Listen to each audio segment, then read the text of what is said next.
जय हिंद दोस्तों, मैं अधिवक्ता जितेंद्र कुमार और आप सभी को मेरे यूट्यूब चैनल सरकारी मंदिर पर स्वागत है। और हम संविधान का महामैराथन क्लास कर रहे थे, जिसमें हम लोग अगले टॉपिक मौलिक अधिकार की चर्चा करने जा रहे हैं। और मौलिक अधिकार पर बने रहते हैं और जानते हैं कौन कौन से अधिकार हमें फंडामेंटल राइट मिले हैं और किस किस अनुच्छेद से वो राइट हमें प्राप्त हुए हैं। तो आइए बने रहते हैं, वीडियो में जानते हैं।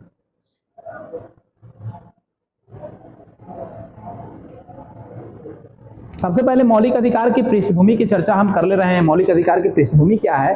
तो मौलिक अधिकार लिया गया है आपके देश में अमेरिका से लिया गया, अमेरिका के संविधान से लिया गया, जिसकी चर्चा पहले भी कर चुके हैं। ये भाग 3 में अनुच्छेद 12 से लेकर 35 तक है। भाग 3 में इसको रखा गया, अनुच्छेद 12 से लेकर 35 तक।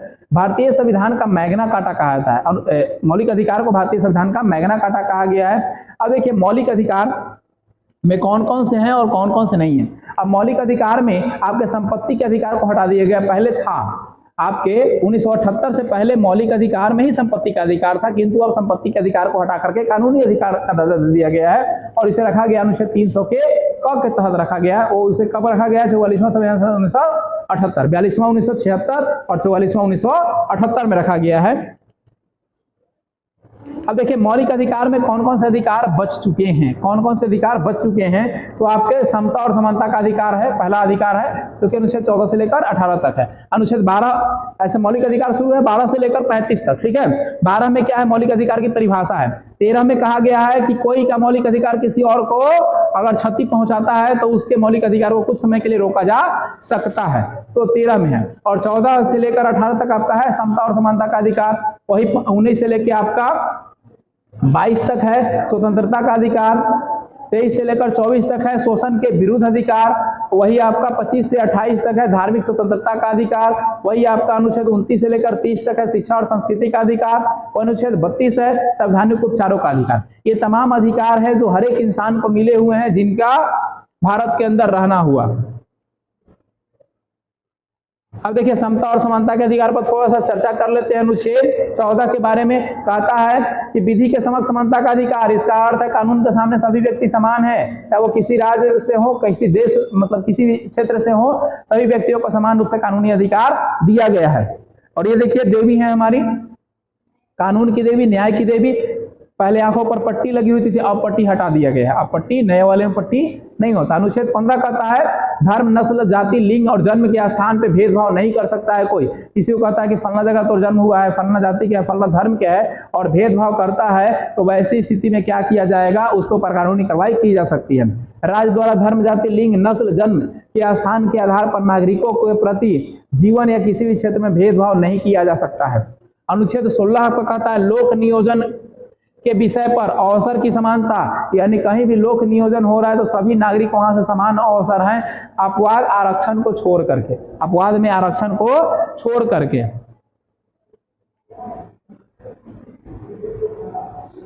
अब कह रहा है समानता का अस्पृश्यता का 17 अनुच्छेद कहता है कि अस्पृश्यता को ही बोलते हैं छुआछूत। कोई किसी से पक्षपात, छुआछूत अगर भेदभाव करता है वो एक दंडनीय अपराध है। अगर कोई जाति, धर्म, रंग के आधार पर किसी से भेदभाव करता है, गोरा है, काला है, लंबा है, नाटा है, फलना जाति के है, फलना धर्म के भेदभाव करते हैं, तो वही लग जाएगी बिना जंग वाली। अनुच्छेद 18 उपाधियों का अंत। अनुच्छेद 18 क्या कहता है? उपाधियों का अंत। इसके अंतर्गत उपाधियों को समाप्त कर दिया गया है और भारत में कोई भी नागरिक को नाम से पहले उपाधि नहीं लग सकता है। उदाहरण में कह रहा है स्वतंत्रता से पूर्व उपाधि जैसे कि महाराजा, सुल्तान, बादशाह, राय बहादुर, इस तरह की उपाधियों को भी अब समाप्त कर दिया गया। अब इस सब की उपाधि भी नहीं दी जाएगी, कुछ राष्ट्रीय पुरस्कारों को छोड़ करके। राष्ट्रीय पुरस्कारों भारत रत्न, पद्म विभूषण, पद्म श्री आदि जो उपाधियां हैं, इसका प्रयोग होगा, लेकिन मतलब इसको दिया जाएगा लेकिन उसका उपाधि का प्रयोग नहीं किया जाएगा। नाम क्या नहीं लगा सकते, पद्म विभूषित ABC कुमार ऐसे नहीं लगा सकते हैं। एजुकेशन और आर्मी रैंक में करा है कि प्रोफेसर वगैरह ये सब जो है ना, डॉक्टर वगैरह ये सब लग सकता है, ब्रिगेडियर लगता है, ये सब है तो ये सब लग सकता है। विधि की समानता का अधिकार, नस्ल और लिंग के आधार पे लोक नियोजन का अधिकार, अस्पृश्यता का और उपाधियों का अंत, ये है समता और समानता के अंतर्गत। अब आ जाते हैं हम लोग स्वतंत्रता के अधिकार। 19 से लेकर 22 के बीच में कह रहा है कि अनुच्छेद 19 के अंतर्गत वर्तमान समय में कुल 6 स्वतंत्रता अधिकार है और 7वां को हटा दिया गया है। 7वां कौन है? संपत्ति के अधिकार को हटा दिया गया है। पहला 19 के ए के तहत है बोलने का अधिकार, बोलने का नहीं लिखने का भी अधिकार है, आरटीआई करने का अधिकार है, पुतला दहन करने का अधिकार है, शांतिपूर्ण प्रदर्शन करने का अधिकार है। बोलने का अधिकार, लिखने का अधिकार, छापने का अधिकार, पुतला दहन करने का अधिकार, आरटीआई करने का अधिकार अनुच्छेद 19 के क के तहत। सभा करने का अधिकार आपके अनुच्छेद 19 के बी के तहत मिला हुआ है, यानी ख भी कह सकते हैं। संगठन बनाने का अधिकार 19 के सी के तहत है। डी के तहत है देश में कहीं भी आवागमन करने का अधिकार, और ई के तहत अधिकार मिला हुआ है किसी भी क्षेत्र में निवास करने का, बसने का अधिकार। पहले जम्मू कश्मीर नहीं था, अब जम्मू कश्मीर के अंदर भी निवास कर सकते हैं। ए हटा दिया गया संपत्ति के अधिकार को। व्यापार करने की स्वतंत्रता, कोई जिसको जो व्यापार करना है कर सकता है 19 के जी के तहत। ये आपका लीगल व्यापार होना चाहिए, इलीगल नहीं होना चाहिए, गैर कानूनी नहीं होना चाहिए। स्वतंत्रता का अधिकार 19 से 22 के अंतर्गत कह रहा है कि अनुच्छेद 20 में कहता है दोष सिद्धि का संरक्षण, यानी अगर जब तक आप अपराधी हैं, दोष सिद्ध नहीं हुआ तब तक आप अपराधी नहीं कहलाएंगे। अब कह रहा है कि एक अपराध के लिए एक सजा होगी, चाहे 20 को मर्डर कीजिए चाहे 1 को मर्डर कीजिए वही सजा होगा। 20 को भी कीजिएगा तो वही सजा, और 1 को भी कीजिएगा तो वही सजा होगा। अपराध करते समय कानून बना है उसी के तहत सजा होगी। जिस समय जो कानून रहेगा उसी के तहत सजा दिया जाएगा। खुद के खिलाफ गवाही देने के लिए बाध्य नहीं किया जा सकता है, किसी को जबरन उससे गवाही नहीं दिलवा सकता है। देखिए होंगे सिनेमा में पुलिस जबरदस्ती मारपीट के साइन करवा लेता है, बाद में कोर्ट में कहता है सर हमको मारपीट के गवाही ले आया गया है, फंस जाएंगे, पुलिस नौकरी चल जाएगी। अनुच्छेद 21 करता है प्राण एवं दैहिक स्वतंत्रता, कह रहा है कि इसके अंतर्गत सभी व्यक्तियों को कानूनी सीमा के अंतर्गत जीवन जीने का क्या है अधिकार प्राप्त है। किसी भी व्यक्ति को जीवन जीने का अधिकार से नहीं छिना सकता, किसी को मार नहीं सकते हैं आप। हाँ, किस कंडीशन में, चाहे न्यायालय चाहे तो ही किसी का जीवन छीन सकती है, वही फांसी की सजा देगी तब, नहीं तो ऐसे किसी का जान नहीं ले सकता। अनुच्छेद 21 का क्या कह रहा है शिक्षा का अधिकार 86वां संविधान संशोधन 2002 के तहत 6 वर्ष से 14 वर्ष तक की आयु को सभी बच्चों को निःशुल्क शिक्षा और अनिवार्य शिक्षा का प्रावधान दिया गया है। सभी को निःशुल्क शिक्षा देने का राइट है, अनिवार्य शिक्षा देने का राइट दिया गया है। अनुच्छेद 22 गिरफ्तारी का संरक्षण, अनुच्छेद 22 क्या कहता है गिरफ्तारी का संरक्षण है। अपराध के बाद दंडात्मक निरोध, यानी अपराध करते तो दंडात्मक निरोध क्या होता है, हिरासत में लेने का कारण बताना होगा। किसी को भी आप अरेस्ट कर रहे हैं तो आपको बताना पड़ेगा क्यों हम अरेस्ट कर रहे हैं। पुलिस आता है उठा के लेके जाता है, कारण पूछिए काहे हम अरेस्ट कर रहे हैं। 24 घंटे के अंदर दंडाधिकारी के समक्ष, यानी कोर्ट में जज के समक्ष, न्यायाधीश के समक्ष पेश करना है। सहशरीरोह में अपने मनपसंद वकील को सलाह लेने का अधिकार मिला हुआ है। आप मनपसंद वकील को रख सकते हैं, सलाह ले सकते हैं। अपराध से पहले का निवारक निरोध में कानून के अंतर्गत किसी व्यक्ति को अपराध करने से पहले गिरफ्तार किया जा सकता है। यानी कोई ऐसा व्यक्ति है जिसको गिरफ्तार किया जा सकता है अगर लगता है कि अपराध को करेगा तो। वारंट दिखाने की कोई जरूरत नहीं है। वैसी स्थिति में जिसे पूरा विश्वास है, कोई सबूत मिला है कि घटना को अंजाम देना, मान लें किसी व्यक्ति पर, ये नाम के व्यक्ति पर शक हो गया कि पटना में बम विस्फोट करने वाला है और पहले ही पुलिस को जानकारी मिल जाए तो बिना अरेस्ट वारंट के भी पुलिस उसको गिरफ्तार कर सकती है। ऐसे व्यक्ति बिना दंडाधिकारी के समक्ष पेश किए 3 महीने तक जेल में रखा जा सकता है। ऐसे व्यक्तियों को 3 महीना तक जेल में रखा जा सकता है बिना जज के सामने पेश किए हुए। उसे क्या किया जाएगा, मार के, पीट के, कूट के, गोड़ हाथ के नाखून कबार के उससे क्या जानकारी निकाला जाएगा। बताओ जी कहाँ बम लगाया, कौन कौन है एकरा में, बताओ। ऐसा राइट है पुलिस के पास। अनुच्छेद 23 मानव का दुर्व्यापार या बंधुआ मजदूरी पर प्रतिबंध। इसके अंदर किसी व्यक्ति की खरीद बिक्री नहीं की जा सकती है, न ही जबरदस्ती मजदूरी करवाई जा सकती है। इसका उल्लंघन करने पर एक दंडनीय अपराध, इसके तहत सजा हो सकती है। 24 बाल नियोजन का प्रतिबंध। 14 वर्ष से कम बच्चों को कल कारखानों एवं खदानों में जोखिम भरे काम करने पर नियुक्त नहीं किया जाएगा। अगर किया जाएगा तो उस मालिक को सजा हो जाएगी और उसे गार्जियन को भी सजा हो जाएगी। अब देखिए सुप्रीम कोर्ट में अगर आपके मौलिक अधिकार का दुरुपयोग हो रहा है तो आपके पास 5 तरह के रीट हैं जिसके तहत आप सुप्रीम कोर्ट को जानकारी दे सकते हैं। पहला रीट है बंदी प्रत्यक्षीकरण, दूसरा परमादेश, तीसरा अधिकार पूछ, चौथा प्रतिषेध और 5वां जो है वह उत्प्रेषण। ये आपको अधिकार मिला हुआ है, इनके अधिकार पे आप क्या कर सकते हैं। ये तो हो ही गया है मौलिक अधिकार।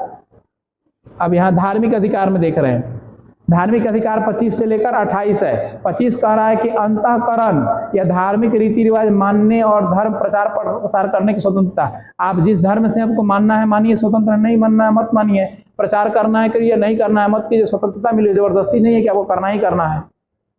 किसी भी व्यक्ति को धर्म मान सकता है, कोई भी व्यक्ति कोई भी धर्म को मान सकता है, किंतु स्वतंत्रता पूर्वक। कोई जबरन करता है तो केस हो जाएगा। इसे रीति रिवाज का माना जा सकता है, धर्म का प्रचार प्रसार भी कर सकता है। जिसको इस्लाम धर्म मानना है इस्लाम धर्म मानेगा, जिसको हिंदू मानना है हिंदू माने, सिख मानना है सिख माने, ईसाई मानना है ईसाई माने, बौद्ध मानना है बौद्ध माने, जैन मानना है जैन माने।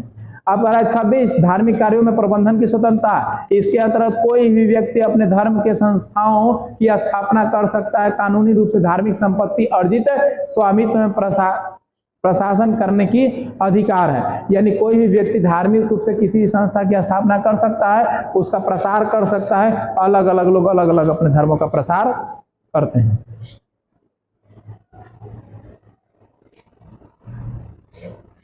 अगला 27 कर रहा है धार्मिक कार्यों के लिए धन पर टैक्स मुक्त, टैक्स फ्री।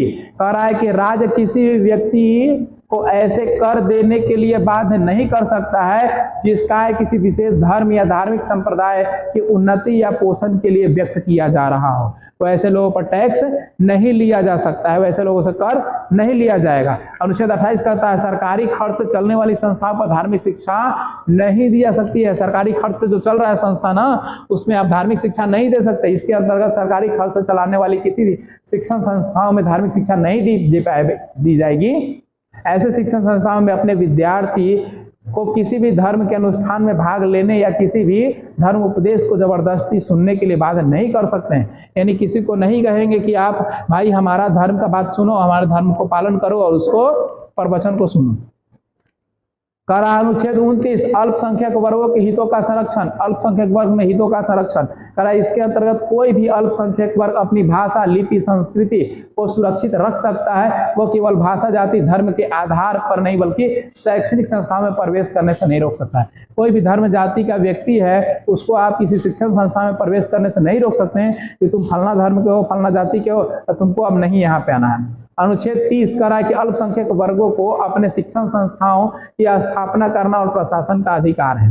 क्या है? अल्पसंख्यक वर्गों के शिक्षण संस्थाओं की स्थापना करना, प्रशासन का अधिकार है। SC ST के लिए अलग से स्कूल भी होता है। कोई भी अल्पसंख्यक वर्ग अपनी पसंद की शैक्षणिक संस्थाओं में मतलब चला सकता है। कोई भी अल्पसंख्यक वर्ग यानी मुस्लिम, सिख, ईसाई अपना एक शिक्षण संस्था चला सकता है। सरकार उसे अनुदान देने के लिए इस तरह से भेदभाव नहीं करेगी। यानी सरकार वहां अनुदान देने के लिए भेदभाव नहीं करेगी। जैसे मदरसा, संस्कृत विश्वविद्यालय, इसमें मदरसा सरकार नहीं चलाती है, संस्कृत विश्वविद्यालय सरकार नहीं चलाती है। अगर देगी पैसा तो दोनों के लिए देगी, या नहीं देगी तो कौनों को पैसा नहीं देगी। मदरसा के लिए देगी तो संस्कृत विश्वविद्यालय के लिए भी देगी।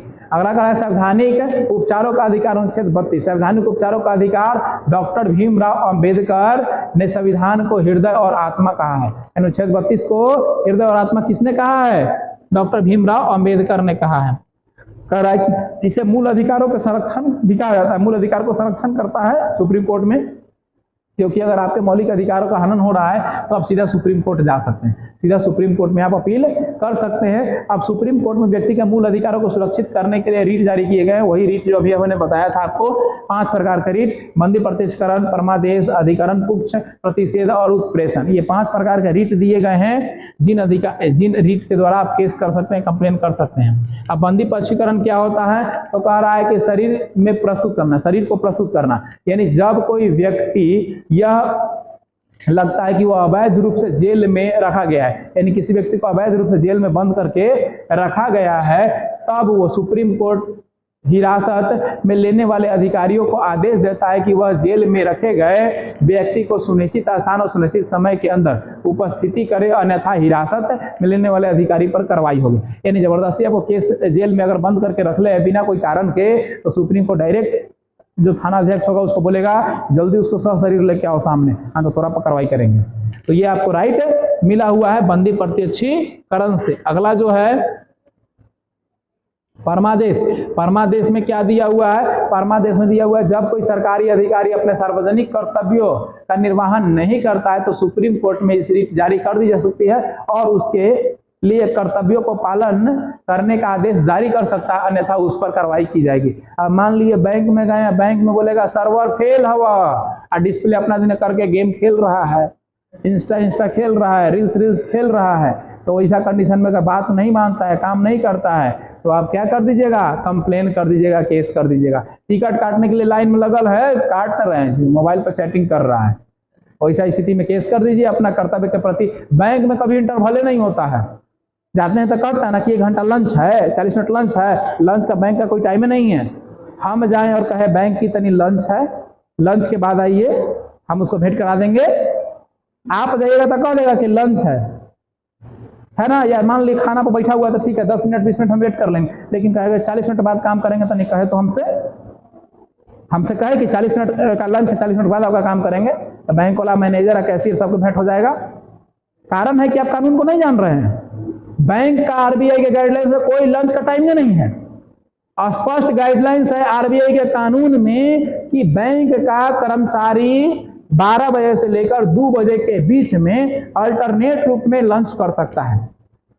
अभी कैशियर कर रहा है तो मैनेजर करेगा, मैनेजर कर रहा है तो प्यून कर रहा है, प्यून कर रहा है तो एक के बार सब लोग वहां जमावड़ा लगा के लंच नहीं करेंगे। लेकिन आपकी जानकारी नहीं है, इसीलिए काउंटर 40 मिनट बंद, खूब वहां हो रहा है, गप सराका हो रहा है, खा रहा है, पी रहा है, लंच है। स्थिति ये है, आप जानिए तो, कहिए तो कि लंच का टाइमिंग है आपका, लंच का क्या टाइमिंग होता है ये तो हमको आप अलग से कानून बनाएगा। आरबीआई को लंच का टाइम दिया है, फिक्स टाइमिंग है आपका, समझ में आ जाएगा। जैसे कहिए कि आरबीआई का नियम है आपका लंच का टाइमिंग का, तो समझ में आ जाएगा कि लगता है कि पढ़ लिख के आया है, जान रहा है सब चीज, है ना। तो ऐसा कुछ कानून है ये नहीं है कि आपका लंच का टाइमिंग क्या है, कोई टाइमिंग नहीं है। हाँ, आप लंच बैठे हुए हैं तो ठीक है, हम 10-15 मिनट 20 मिनट वेट करेंगे, लेकिन आप कहिए कि ना टाइम से 40 मिनट लंच है, 40 मिनट बाद आइए, काहे आएंगे, हम अब ये करवाएंगे, करके जाइए, लंच करिएगा बाद में, पहले काम कीजिए। हम अधिकार पूछ क्या है, अधिकार पूछ, यह रिट तब जारी होता है जब कोई व्यक्ति गैर कानूनी तरीके से कोई सरकारी पद प्राप्त कर लेता है, कोई गैर कानूनी तरीके से फर्जी डिग्री से क्या कर लेता है, कोई पद प्राप्त कर लिया, अब उसको हटाना है तो अधिकार पूछ से क्या करिएगा, कंप्लेन कर दीजिएगा सुप्रीम कोर्ट में। सुप्रीम कोर्ट की जांच बैठाए तनी ये आदमी सही डिग्री से नौकरी लिया है कि नहीं लिया है, और वो पूछ देगा। आप पूछ देगा तो फिर वही समझ ही रहे हैं। प्रतिषेध, अगला क्या है, प्रतिषेध कह रहा है कि यह आदेश सर्वोच्च न्यायालय और उच्च न्यायालय द्वारा निम्न न्यायालयों को जारी किया जाता है और आदेश दिया जाता है कि इस मामले में अपने यहाँ कार्यवाही न करे, क्योंकि यह मामला उनके अधिकार क्षेत्र का नहीं आता है। यानी किसी चीजों पर रोक लगाने के लिए, क्योंकि लोअर कोर्ट और सिविल कोर्ट को यह राइट नहीं होता है। जब राइट होगा तो हाई कोर्ट का होगा या सुप्रीम कोर्ट का होगा, तो वो अपने नीचे वाले न्यायालय को गाइडलाइंस करता है कि इस पे आपको इंटरफेयर नहीं करना, ये हमारे लिए है। उत्प्रेषण, इसके अंतर्गत अधीनस्थ न्यायालय जहां पर मुकदमा चल रहा है उसके वरिष्ठ न्यायालय और उसे आदेश दे सकता है कि मुकदमा को तुरंत ही लंबित कर वरिष्ठ न्यायालय के पास भेजा जाए। कुछ ऐसा मुकदमा कहीं फंसा हुआ है, लंबे समय से चल रहा है, तो सुप्रीम कोर्ट क्या कर सकता है, सुप्रीम मान लिया आपका 10 साल से केस चल रहा है कोर्ट में, अब कोई सुनवाई नहीं हो रहा है, रोज आज तारीख पर तारीख हो रहा है, कोई फायदा नहीं हो रहा है, तो क्या कीजिए, परमादेश डाल दीजिए सुप्रीम कोर्ट में अनुच्छेद 32 के तहत। आप कहिए कि 10 साल से मेरा केस चल रहा है, कोई निर्णायक निर्णय पर नहीं आया, तो वहां से तुरंत समन भेजेगा इनको कि तरह से नहीं हो सकता तो भेजो हमरा भी, हम देख लेंगे। तो काहे इतना टाइम ले रहा है, तो ये भी राइट है। लेकिन जानता है लोग नहीं, सिविल मैटर 20-20 साल चलता है, 15-15 साल चलता है, लटकल है, वही होता है ट्रैक्टर के पीछे जो लिखल होता है वही वाला होता है। हाल क्या होता है लिखल, लटकला था गिल्ला बेटा, केस लटक गया तो हो गया कहानी। उपराष्ट्रपति, संविधान में उपराष्ट्रपति संबंधी प्रावधान अमेरिका से लिया गया है। ये भाग कहाँ है, 5 में अनुच्छेद कहां से, 63 से 69।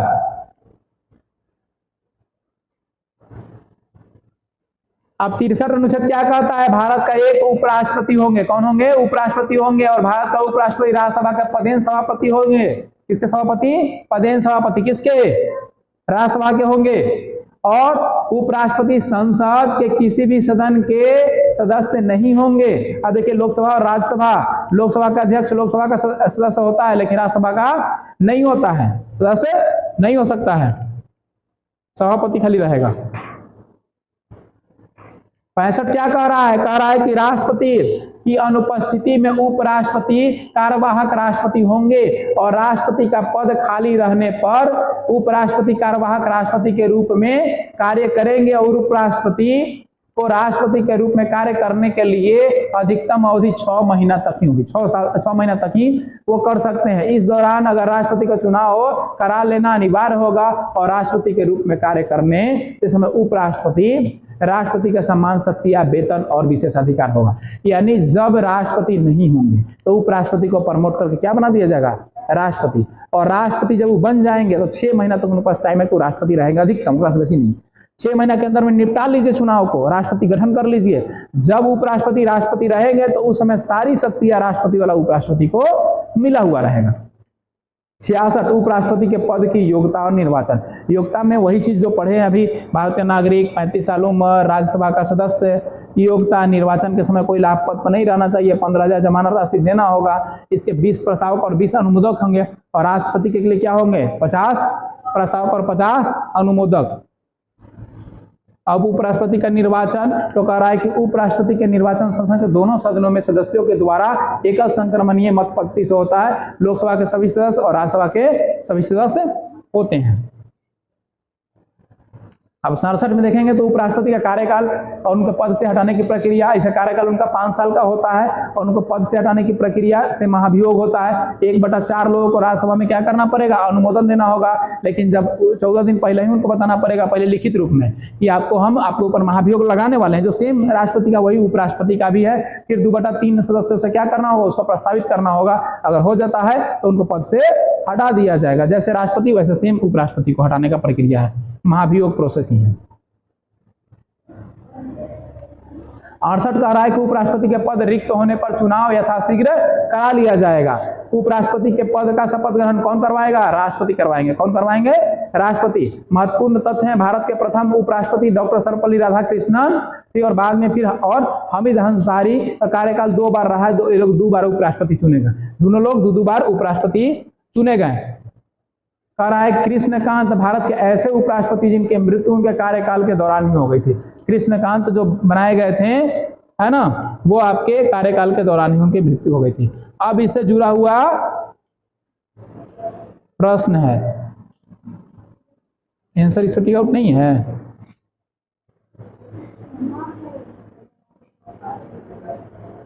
चलिए क्वेश्चन आंसर एक अलग वीडियो में करवा देंगे, सिर्फ क्वेश्चन आंसर उसमें खाली रहेगा।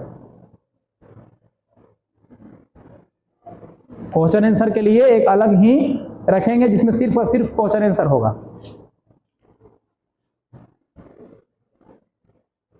अब भारत की संसदीय शासन व्यवस्था, भारत की संसदीय शासन व्यवस्था अपनाई गई और नाम मात्र प्रमुख राष्ट्रपति होते हैं, वास्तविक कौन होते हैं, प्रधानमंत्री होते हैं। अब भारत के राष्ट्रपति केवल कह रहा है कि नाम मात्र के मुखिया होते हैं, क्योंकि वास्तविक रूप में प्रधानमंत्री होते हैं और अपने मंत्रिमंडल के साथ सरकार का मुखिया मतलब हेड।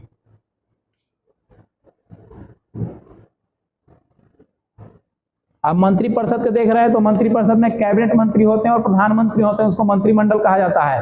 राज्य मंत्री में आपके राज्य का मंत्री और राज्य मंत्री में स्वतंत्र प्रभार मंत्री होते हैं, उप मंत्री। मंत्री के बारे में पूरा आप लोग को लिखवाएंगे थे, कौन कौन मंत्री होता है, कितने प्रकार के मंत्री होते हैं, राज्य मंत्री कौन होता है, क्या होता है उसका राइट। ये अब कह रहा है कैबिनेट मंत्री, कह रहा है कि सरकार के प्रमुख मंत्रालय जैसे रक्षा मंत्रालय, वित्त मंत्रालय, गृह मंत्रालय आदि के प्रमुख होते हैं और विभाग संबंधी निर्णय लेने के लिए उनके पास स्वयं राइट होता है।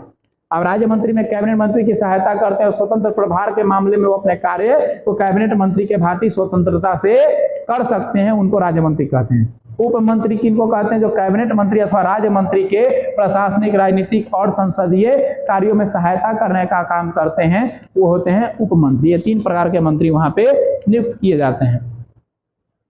अब प्रधानमंत्री के मंत्रिपरिषद में कह रहा है कि 74 में राष्ट्रपति के सलाह के लिए एक प्रधानमंत्री, एक मंत्रिपरिषद होगा जिसका प्रधान कौन होंगे, प्रधानमंत्री। राष्ट्रपति से वो सलाह ले सकते हैं। अनुच्छेद 75 में कहता है कि प्रधानमंत्री की नियुक्ति राष्ट्रपति करेंगे और अन्य मंत्रियों को भी नियुक्ति राष्ट्रपति प्रधानमंत्री की सलाह से ही करेंगे। कैबिनेट मंत्री में कौन कौन रहेगा इसकी सलाह प्रधानमंत्री ही देंगे और राष्ट्रपति उसकी नियुक्ति करेंगे। अब कह रहा है 91 संविधान संशोधन 2003 में यह अनुच्छेद का कहना है कि मंत्रिपरिषद में मंत्रियों की कुल संख्या प्रधानमंत्री में को शामिल करने के लिए लोकसभा में कुल सदस्यों का 15% से अधिक नहीं हो सकता है। 15% से अधिक को आप मंत्री नहीं बना सकते हैं लोकसभा में जितने भी सदस्य हैं उससे। अब मान लीजिए 543 को है तो मान लीजिए 200 जीते तो 200 में आप 15% को बना सकते हैं। 300 जीतिएगा तो ऊपर में 200 ऐसी 15% को बनेगा। प्रधानमंत्री सभी राज्य मंत्रियों का प्रसाद पर्याप्त कार्य करेंगे, यानी प्रसाद पर्याप्त है ना, यानी प्रधानमंत्री सभी मंत्रियों और राष्ट्रपतियों के, यानी जो भी प्रधानमंत्री और राष्ट्रपति होंगे मंत्री होंगे वो राष्ट्रपति के ही प्रसाद प्रदत्त कार्य करेंगे। राष्ट्रपति से सलाह लेकर ही वो कार्य करेंगे और राष्ट्रपति का भी वही राइट है, प्रधानमंत्री सलाह लेकर ही काम करेंगे। प्रधानमंत्री और मंत्रिपरिषद सामूहिक रूप से लोकसभा के प्रति उत्तरदायी होंगे और व्यक्तिगत रूप से राष्ट्रपति के प्रति उत्तरदायी होंगे। अब कह रहा है सामूहिक रूप में लोकसभा होगा और व्यक्तिगत रूप में कौन होंगे? राष्ट्रपति। सामूहिक रूप से लोकसभा हो जाएगा और व्यक्तिगत रूप से राष्ट्रपति। 75 के 4 कहता है अनुच्छेद पद ग्रहण से पूर्व प्रधानमंत्री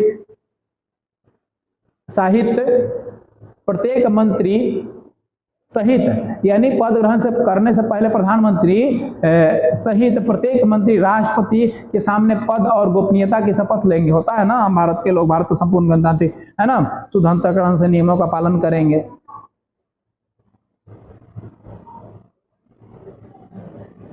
अब 75 के 5 करा है कि मंत्रिपरिषद को सदस्य बनाने के लिए वैधानिक दृष्टि से यह आवश्यक है कि व्यक्ति संसद के किसी सदन का सदस्य हो। यदि व्यक्ति मंत्री बनते समय संसद का सदस्य नहीं हो तो 6 माह के अंदर उसे संसद का सदस्य बनना अनिवार्य होगा, नहीं तो उसे पद अपना छोड़ना होगा। जो सदस्य नहीं रहेगा उसको सदस्य बनाना पड़ेगा, नहीं तो उसको पद अपना छोड़ना पड़ेगा। 78 कहता है प्रधानमंत्री का यह कर्तव्य होगा कि देश की प्रशासनिक एवं विधायी है।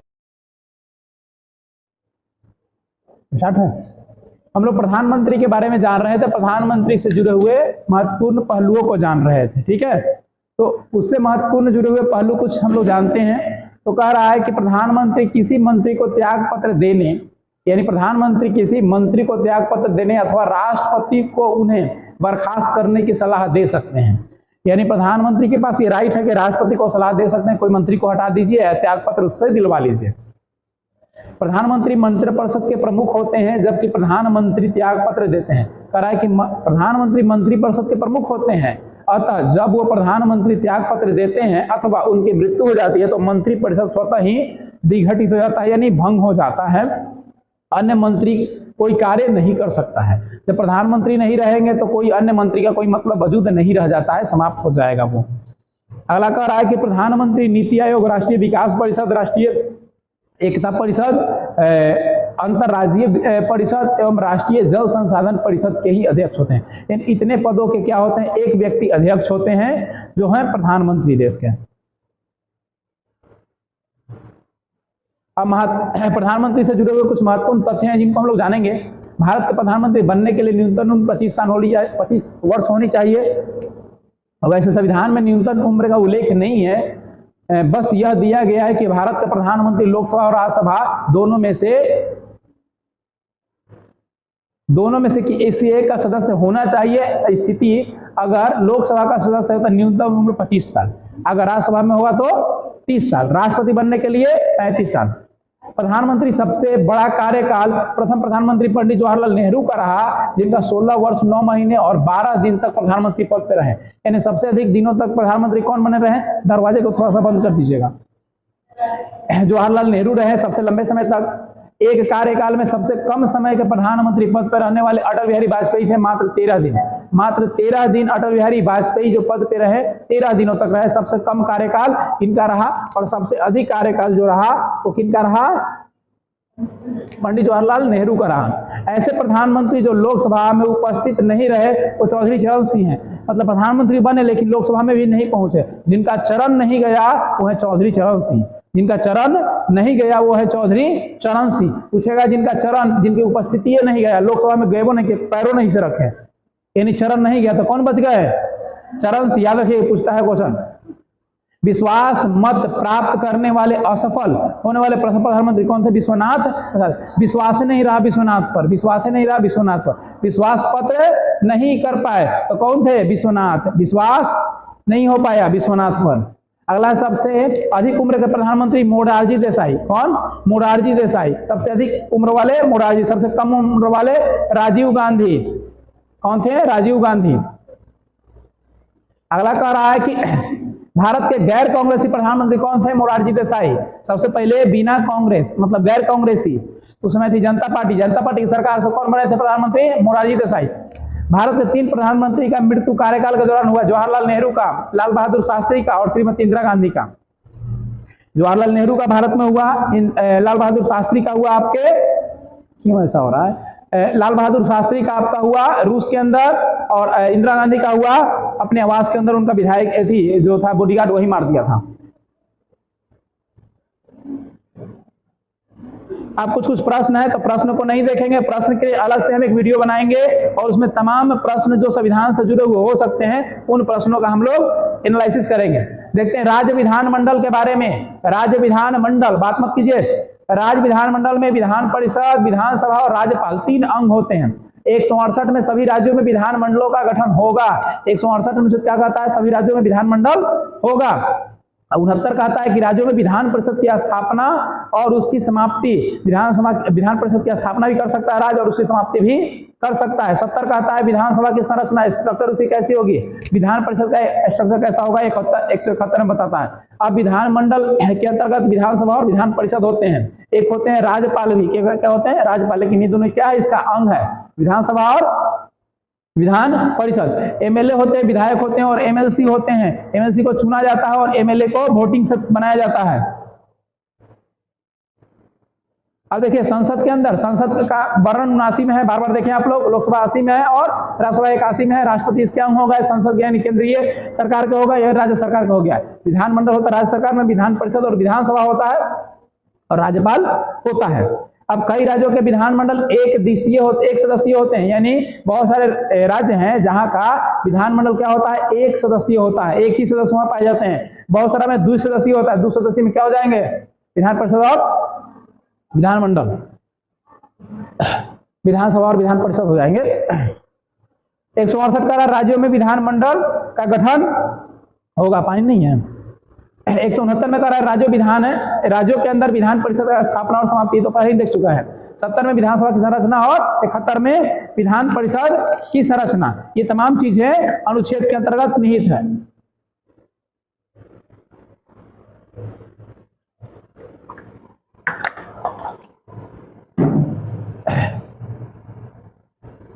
आप देख लेते हैं, जैसे लोकसभा और राज्यसभा को देखे थे वैसे ही विधानसभा को और विधान परिषद को, ये किसके अंदर होता है? विधानमंडल के अंदर होता है। निम्न सदन कहते हैं, लेजिस्लेटिव असेंबली कहते हैं, और इसको जनता का सदन कहते हैं, प्रथम सदन भी कहते हैं, अस्थायी सदन भी कहते हैं, युवाओं का सदन भी कहते हैं। किसको कहते हैं? विधानसभा को कहते हैं। और वही कहते हैं उच्च सदन को लेजिस्लेटिव काउंसिल कहते हैं, इसको चर्चित लोगों का सदन कहते हैं, द्वितीय सदन कहते हैं, अस्थायी सदन कहते हैं, बड़ों का सदन कहते हैं। युवाओं का सदन हो गया, जैसे लोकसभा हुआ था, राज्यसभा की तरह हुआ। सभी राज्यों के अलावे 3 केंद्र शासित प्रदेशों में भी विधानसभा है। कहां कहां है? दिल्ली में है, पांडिचेरी में और जम्मू। सब काहे के लिए खिड़की बंद कर दिए हैं? बोला खिड़की खोल दीजिए। दिल्ली, पांडिचेरी और जम्मू कश्मीर। फिर कह रहा है कि यहाँ पे 6 राज्यों में विधान परिषद है। 6 राज्यों में क्या है? विधान परिषद है। यह है विधानसभा और विधान परिषद से जुड़ा हुआ तथ्य। दम घुटने लगता है जब पूरा सब बंद हो जाता है, सब कांच लगा हुआ है ना। कह रहा है कि विधान परिषद 6 राज्यों में है। विधान परिषद कौन कौन से राज्य में है? तो उत्तर प्रदेश में, याद रखिएगा 6 राज्यों में कौन कौन है? उत्तर प्रदेश, बिहार, महाराष्ट्र, कर्नाटक, आंध्र प्रदेश और तेलंगाना। बिहार उत्तर प्रदेश दोनों गोतिया हो गया, बिहार और उत्तर प्रदेश हो गया। फिर आपका महाराष्ट्र कर्नाटक एक साथ हो गया, महाराष्ट्र और कर्नाटक हो गया एक साथ। फिर आंध्रा हो गया और तेलंगाना हो गया, आंध्रा हो गया और आंध्र प्रदेश हो गया और तेलंगाना, दोनों साथ हो गया। तो ये 2-2 गो के जोड़ी में है, ठीक है, याद रखिएगा, दोनों पड़ोसीय है, 6 गो।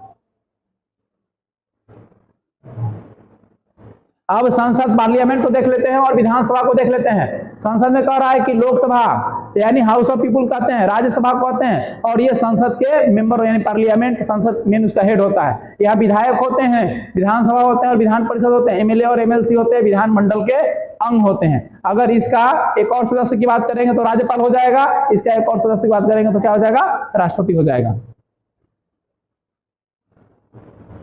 अब देखते हैं अनुच्छेद 168 के अनुसार प्रत्येक राज्य में एक विधानमंडल होंगे जो राज्यपाल दोनों सदन को मिलाकर बनाएंगे। यानी प्रत्येक राज्य में क्या होंगे, एक विधानमंडल होंगे और दोनों को कौन मिलाएंगे, राज्यपाल। जहां किसी राज्य में विधानमंडल के 2 सदन, वो तो अनकंफर्टेबल लग रहा है जी, रोक दीजिए तो।